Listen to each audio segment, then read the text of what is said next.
इसमें आपको दो है। आपको जो आपको जो बॉडी लैंग्वेज नजर आती है अमेरिका से, जाहिर है बड़ा वाज़ेह तौर पे नजर आता है कि उनको जंग से निकलने की जल्दी है। उनके यहाँ एक इंटरनल प्रेशर बहुत ज्यादा बिल्ड हो गया है।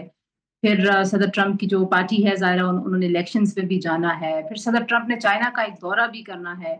तो काफी सारी उनके पास जो है वो डेडलाइंस हैं। लेकिन ईरान को उस तरह से लगता है कि शायद कोई बहुत ज्यादा जल्दी नहीं है। ईरान जो है वो अपनी जो कंडीशंस है उनसे पीछे नहीं हट रहा। तो आपको लगता है कि अमेरिका जो है वो कोई मिडिल ग्राउंड ढूंढने की कोशिश करेगा, या ये इसी तरह से डेडलॉक रहेगा? तंजीला, बेस्ट वे तो है कि नोशंस ऑफ विक्ट्री लें दोनों मुल्क और एग्जिट कर जाएं। अब दोनों नोशंस ऑफ विक्ट्री कैसे लिख सकते हैं? अमेरिका नोशंस ऑफ विक्ट्री ले सकता है कि मैंने ईरान की न्यूक्लियराइजेशन प्रोग्राम को खत्म कर दिया है और मैंने ब्लॉकेड भी खत्म कर दिया है, जिससे हुर्मस खुल गया है। ये हो गया उसका नोशन ऑफ विक्ट्री। जो ईरान का बनता है वो यह है कि मैंने अपनी सॉवरेनिटी को डिफेंड किया अगेंस्ट द सुपर पावर्स और एंड आई कम विक्टोरियस। ये दोनों का बनता है और इसके साथ एक स्मूथली आप इस जो स्टेट ऑफ हुर्मस क्राइसिस है इससे बाहर आ जाए। और बाकी जहां तक ताल्लुक है न्यूक्लियर का, देखिए वो ईरान एनपीटी का मेंबर है, नॉन प्रोलिफरेशन ट्रीटी का, जो कि उसको राइट देता है कि वो पीस के लिए न्यूक्लियराइजेशन कर सकता है। That is 3.67%। वो तो उससे आप नहीं ले सकते, जबकि यूएस उसको जीरो एनरिचमेंट कह रहा है। मैं समझता हूं इन दोनों के दरमियान जो कोर क्राइसिस का डिस्कशन पॉइंट होगा वो हुर्मस होगा मेन, जिसके ऊपर सारा कुछ रिवॉल्व कर रहा होगा। जहां तक न्यूक्लियराइजेशन या न्यूक्लियर एनरिचमेंट है वो पीस पे आके रुक जाएगी 3.67 पे, जो बल्कि 20% अगर मेडिकल करें तो 20% भी है। जो वेपन ग्रेड है वो शायद ईरान एग्री कर जाएगा कि नहीं करते। तीसरी चीज है जो मिसाइल्स मिसाइल्स पे बहुत मुश्किल है कि ईरान एग्री करे, रीजन बीइंग कि वो उसका सर्वाइवल है। आपने देख लिया कि इस जंग में जो सर्वाइवल है वो मिसाइल्स और ड्रोन्स थे। तो अगर वो अपना मिसाइल ऐसे प्रोग्राम को ही खत्म कर दे तो कैसे हो सकता है?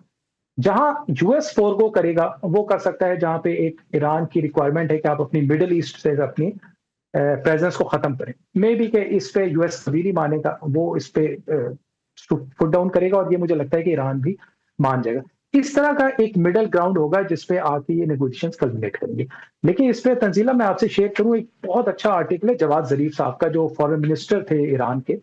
उन्होंने एक वे फॉरवर्ड दिया उसमें, और ये वो है जिन्होंने जेसीपीओए एक्चुअली नेगोशिएट भी किया था, जी। फिर साइन भी किया था 2016 में।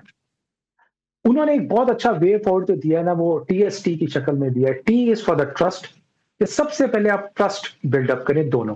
सबसे इस वक्त प्रॉब्लम है दोनों का लैक ऑफ ट्रस्ट, और दोनों का ट्रस्ट अल्हम्दुलिल्लाह पाकिस्तान के ऊपर है इस वक्त। ये हमारा बहुत खुशकिस्मती भी और हमारे लिए बहुत प्राइड भी है।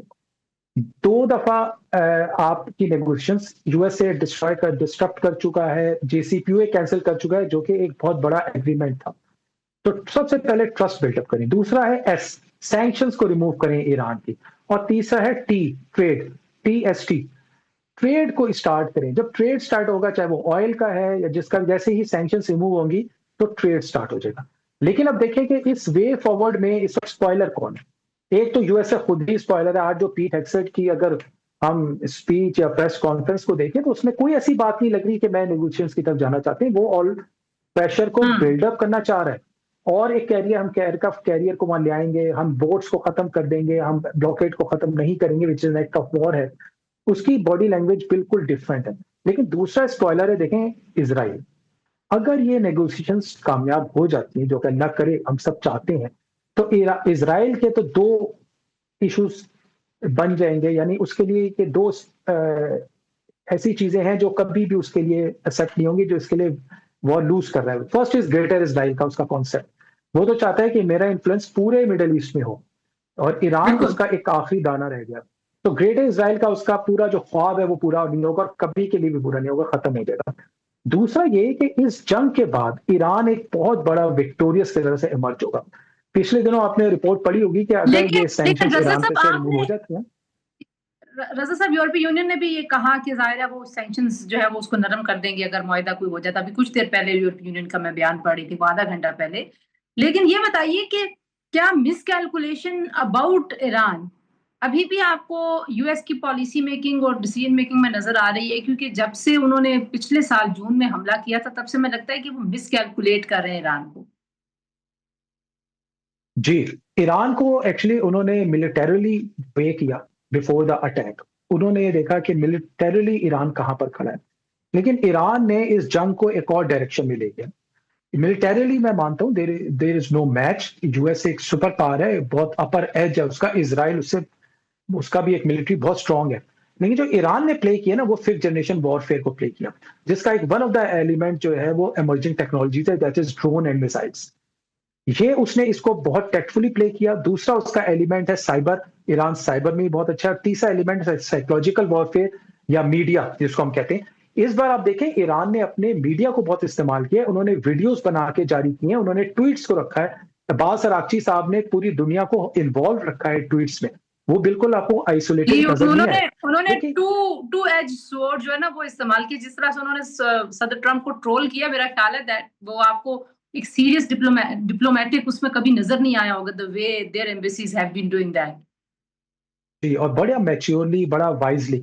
चौथी डायमेंशन जो ईरान ने ऐड की, जिसको आपका सवाल बनता है कि जो प्रॉब्ली यूएस एक्सपेक्ट नहीं कर रहा था, वो थी स्ट्रेट ऑफ हॉर्मस, और पांचवी थी attacks on the allies in the Gulf. ये जो हुआ ना, तो ये वॉर हो गई ग्लोबल, ये मेरे और आपके घर भी पहुंच गई।